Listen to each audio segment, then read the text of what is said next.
Kenya has issued a travel warning of sorts against South Africa, citing a rising wave of crime in the country. The decision may spark a fresh round of diplomatic showdowns just months after these two countries resolved a relatively protracted visa standoff. Kenya's Foreign Affairs Principal Secretary, Juma, warned of increased cases of armed robberies, carjacking, theft, burglary, kidnap, rape and mugging.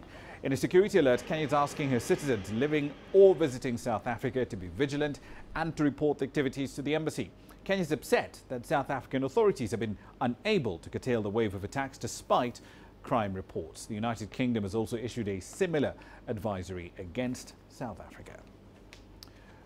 Right, then let's dig a little deeper into the details of this particular story. Angelo Coppola joins me now live from Johannesburg with more. Angelo, has there been a formal response from the authorities in Pretoria to the concerns raised by the Kenyan government?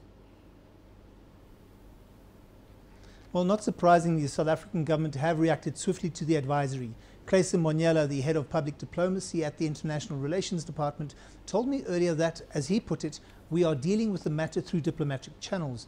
We have summoned the Kenyan High Commissioner to Durko to come and explain this advisory. We'll then discuss and decide on the way forward. That's from Durko, from Monyela. But South Africa is sensitive about travel advisories because there is a direct impact on business and leisure tourism to the country. The advisory also comes just days before Durban again hosts an international event. This time it's the International Tourism Indaba. So the advisory couldn't have come at a worse time. Raman?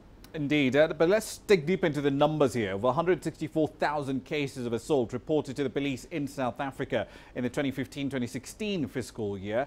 Has that changed in the last 11 months? Do we know what percentage of those assaulted are foreign nationals? Well, the data that we have, the most recent data, was supplied by Statistics SA. They issued a statistical crime report probably in about March, early April, and it only relates to the 2015 data.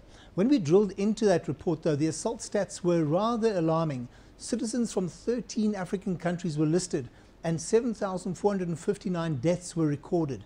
Among them were citizens from Zimbabwe, Mozambique, Lesotho, and Malawi. There wasn't any data, though, on the number of foreigners who were injured or hospitalized due to assault or other criminal activity.